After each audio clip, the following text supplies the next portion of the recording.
Hi, it's Saria here. This is such a juicy, juicy, juicy subject to be talking to you. For those of you, we've got about a few hundred new people in my group, Home for Restoring Love. Huge welcome to you. I am the founder and I created this as a space for people to be who have had um, abuse, neglect, lack of love in their lives. So it's delicious to have you with us and huge welcome to you. Um, if you get benefit from this, I would love you to share it so that it reaches more people and touches more lives and more people feel met and cared for. I'd really appreciate that. So, why do we eat and drink and shop and work and clean obsessively instead of feel our emotions? Well, I've got all sorts of thoughts on this, and it's such a delicious inquiry. And I'm curious what other people do. So you're welcome to share in the comments if you'd like to. It's a public video, but share in the comments. Which of those do you tend to do? Do you tend to eat, drink, shop, work, clean? As a younger teenager, I found myself rolled under a car, having gone up to a guy in a pub and said to him, "Do you dare me to down your beer? And if I can't down it within 10 seconds, I'll buy you a new one." And he's like, "I can't believe you can do that." Yep. So I went and I just went glug, glug, glug, glug, glug, and finished it. And I just kept doing that. And what it was for me was I had such anxiety about going to a nightclub. I felt awkward in my body. My best friends were small and I am bigger and big boobed, and I just felt so uncomfortable. And so drink was a way that I could do that. And the moment that I realized it was actually that I was drinking so much coffee that somebody said they counted, and I was 16, 17, that I drank 13 cups of coffee in the day. And I was just like, what? And so I quit coffee and I quit drinking because I thought I must obviously have an addictive personality and I didn't want to do it. But these things flow out in so many ways. So, what do you do? And it astonished me as a therapist seeing the different things different people do. I was speaking to somebody who is addicted to alcohol, and they were telling me that they were going off to kind of a rehab program um, just to stop drinking. And I said, well, the challenge with that unless the program has some sort of learning on how to process emotions, you're not going to feel safe enough and you'll find something else, whether it's shopping or being busy or whatever it is. I had a client come here for family therapy, and I could tell that the little child was sort of uh, bustling with trauma and upset. And I said to the child, there seems to be big feelings going on there. And the child got up and in my room started moving stuff around. And I said, oh, is this what mommy does when she's got big feelings? She tidies the house. And the mom's face just dropped because she hadn't even realized that she obsessively cleans to avoid everything that she's feeling, that she just goes, cleans everything. So, what do you do? There are other people, and maybe you grew up with somebody who didn't know how to deal with feelings, intimacy, connection, and so they just worked all the time to avoid any connection, any upset, anything that was going on. It's so, so common. And I want to look at why we do that, because awareness is the first step to change. And when you are aware of why you do that, because when we do it, it makes us numb, it makes us half living, it costs a lot of money, it makes us, if we overeating, then it makes us uncomfortable and ashamed about ourselves. Um, so let's look at why we do it. I'm just going to check my little notes over here. Let me just make sure I've mentioned everyone. Oh, the other thing is shopping. Somebody was sharing that as soon as they feel anything, they sometimes they wake up in the middle of the night and they'll buy things on eBay. And then they will wake up a few days later and there are all these things off eBay that they don't even remember purchasing, that they don't even need. Somebody mentioned in my group Home for Restoring Love that they hoard and they just keep buying stuff because they just feel that they need it. And there's like this hollow part inside of us that we're just gagging to fill because we didn't have that feeling met as a child. And so if we had a parent who wasn't interested or who didn't give us any connection or who preferred another child and we just felt abandoned, or we had a divorce that was really um, with a lot of conflict, then we feel this neediness and desperation. If we had a parent like I did, my dad used to buy us with money. So he used to, as soon as he saw us, his way to relate to us was buying us and giving us money as soon as we saw him. And then we'd get home, my mother would put her hand out and we'd have to put all the money that my dad had given us, and she'd take it for groceries or for the TV. I remember her once gathering all the money and buying us a TV because she couldn't afford it as a single mom. But that's the way that my dad showed love. And so if I'm showing love to myself, and maybe you relate if you had a parent who, did anybody have that? You can share in the comments. No, it's public. So if you don't want it to be public, then don't share it in the comments. But if you had a dad who did that to you, or a mother or an uncle, then you would equate that with love. And so it's a way that you are loving yourself. So that's one option. The next is that who we were growing up in childhood might not have been accepted. And so it's a way to fill that emptiness and that gap. And in doing that, in avoiding the feelings and eating, and we don't need to experience who we are because we feel like we're not good enough, we're not likable. And if we're in our own body, then we have to breathe into who we are. Just take a breath for a moment with me. How is it to be you? If I tune into me right now, I feel like I'm racing too much. I feel like I'm like too excited. And I do feel excited. I feel excited because that last point about my dad, I hadn't even thought of for this. So I feel quite excited that my brain's working. So Rebecca says she loves to clean when she's upset or stressed and always feels so much better. Well, it's because of that, all the cortisol in your body, so you can feel it under your skin. And as you're processing it, as you're cleaning, it's being able to maneuver around. I know when I feel stressed, sometimes I said to my daughter, need to go for a walk or do something to move this out because otherwise the cortisol can get stressed. So that could be healthy cleaning. But when every emotion is not, if you're cleaning and you're aware of the emotion that's there, it's kind of healthy. But if you are cleaning to avoid the emotion, we can do that consciously. As long as we don't consciously, I'm going to clean to avoid these emotions. No shame, no guilt, or I'm going to eat to avoid these emotions. No shame, no guilt. Then you're deliberately saying, for this time, I don't want to be feeling. That's okay. But to do it all the time, then we lose our relationship to ourselves. Somebody said, I used to shop or eat, and now I obsessively exercise. Are you enjoying the exercise? So check if it's a healthy exercise that really renews you and invigorates you, or if it's exercise that is avoiding you.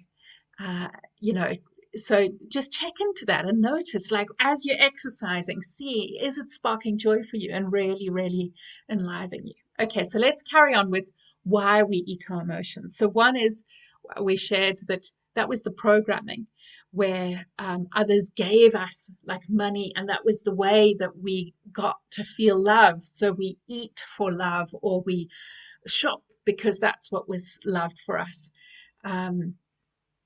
Or we do it to avoid ourselves. So somebody said, yeah, I do it to exhaust myself.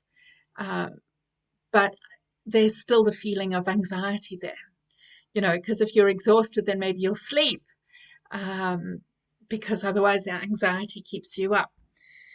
The other reason is to avoid the past, that if we get into our feelings, then we don't know what's going to arise. So it's easier to just go, I'm not going to deal with anything and I'm going to just numb it all out so that I don't have to feel. Because if I feel that was awful then, I don't want to get into it again. Next, we might want to numb the things in our relationships to other people, because there might be conflicts or difficulties with other people. So we can hide off and go onto eBay rather than talking to our partner. Or we can eat with extra while we're cooking and cleaning with kids around, because we're struggling with how to parent or how to relate to our partner. And we fill ourselves up with other things to numb that these are struggles that we're having, because we don't want, if we had to just clear the decks and feel, there might be earthquakes in our relationships where maybe we don't like how we're parenting, or we don't know how to be in a relationship. So it's easy to just like cotton wool ourselves to avoid real intimacy and connection, because maybe there isn't real intimacy and connection and it would really crack. Like somebody shared, they avoided doing my workshop because they knew that if they did it, they might feel like they had to leave their relationship. And I said, I promise you, I'm never going to make you leave anything. And so she did the workshop on the vow that I was not going to force her to do a thing. That's not how I work in my workshops. I just provide you with the skills to be able to resource yourself when you're ready. And a few months later, she knew in herself that she had to build up the resilience, the strength, the network, the support structure, the inner resources to be able to do that. And then she could do that for herself when she was ready. So know that, in my workshops, I don't do that at all. So the next thing that and I'll share it with any of you, I'll just put it up here. For any of you, we have a workshop coming up. And so for any of you who are wanting to do that, come and join us. It's the welcome week starts next Monday, but the actual workshop starts on the 14th. It's just like if you start on Monday, it's 50p a day for 2 weeks. It's really, really worth your while to gain more calm and clarity and connection to yourself. But let's carry on with this. Why we eat or shop to avoid ourselves. Okay, so the next is that we get programmed by the media, by the systems in the world, the power structures, capitalism.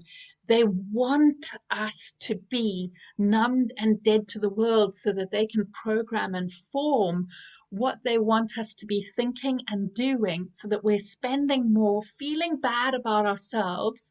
So we want to numb ourselves even more and cotton wool ourselves because we're comparing ourselves to others and feeling bad about ourselves, so that then we buy more to feel better about ourselves. So it's a deliberate thing that the power structures in the world and the media are doing on purpose, making us feel negative to stress ourselves out, because then we don't think about things, and because to think about anything just feels awful, and then we will stress eat or shop or gamble or drink to numb that.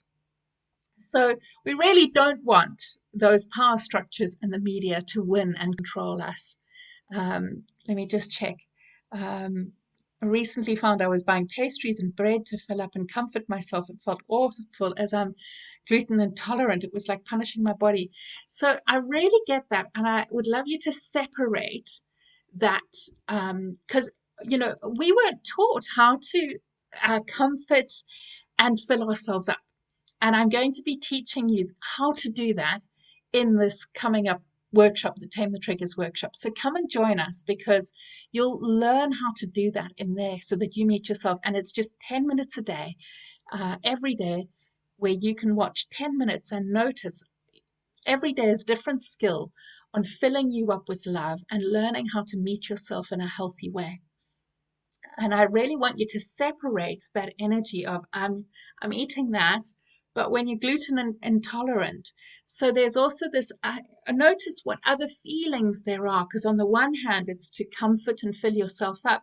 What are the other feelings are there? Because when you're doing something that makes you feel bad, like, were you taught that you were not welcome, or that you were not liked when you were growing up? Because then it would seem like you're doing something to yourself that your body doesn't like. Or were there lots of things that happened to you that you didn't like, and that was your programming that happened? And when you can notice that, you can have so much compassion and care for yourself, knowing that it's not your fault that you're doing it. It was just the programming that you had. In the past, I've shopped a lot to divert myself from feeling. And then I feel guilty or badness. Absolutely. So there's a practice that you can do of shop or buy something or eat something without any shame, and choosing deliberately to do it and going, I'm doing this to avoid this feeling, and that's okay. Just so that we can separate that shame out and really live a life where we are caring and cherishing ourselves. You so are worthy of love and care and goodness and cherishing. And I want that for you. And when we are surrounding ourselves by all this, negativity from the media, of systematic racism, of, you know, everywhere we go, billboards showing us before and after pictures of what we should look like, of smiley people when we're feeling traumatized, depressed, anxious. And then we are facing it all the time of that we're not good enough, that we're not doing it right. And it's just so severely traumatizing to live in a world, especially if you're neurodiverse and everybody's neurotypical. You want to do things to make yourself feel normal or better. I've just seen that I am autistic. I went on an autism course, and I was like, it's like reading my name. It's astonishing. And so it helped me to understand, no wonder there are different behaviors that I did, like drinking as a teenager, because I just felt so uncomfortable in my skin, which is such an autistic thing.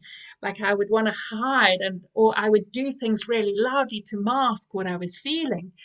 And now I can have so much empathy and find better, healthier skills to be able to meet myself. So come and join the Tame the Triggers workshop. The link is there, restoring.love. And come and be met and learn how to calm and gain clarity and connection to yourself, so that you're not numbing out. But we will teach you how to do it in a way that is healthy for you, that you use the spark inside of you to be able to create the life that you want, rather than just allowing it to tackle you and overwhelm you. All right. Great, Lucy. I look forward to reading your comments tomorrow.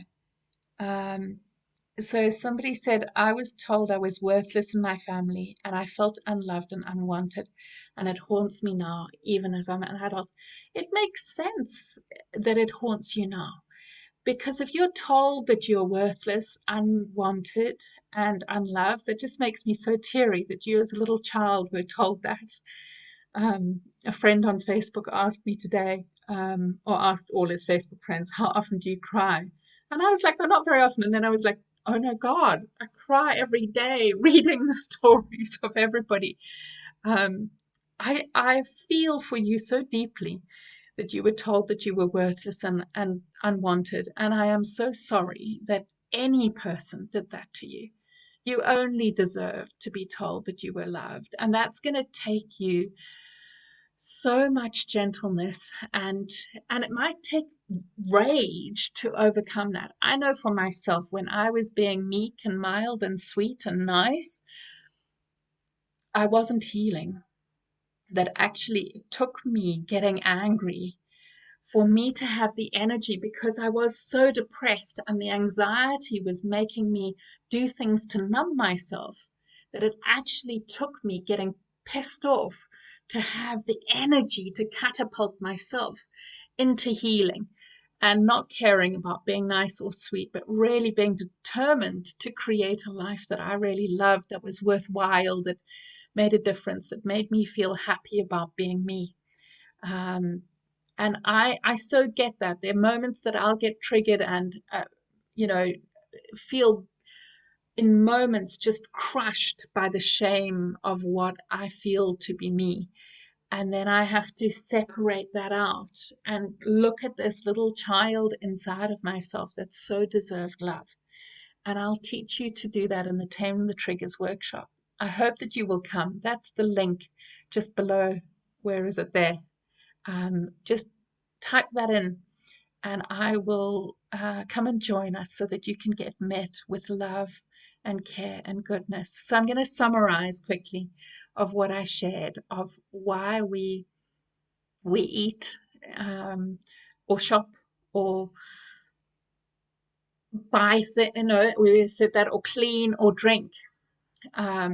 We do it for a multiple of reasons to numb the feeling that we are not good enough and we're worthless, to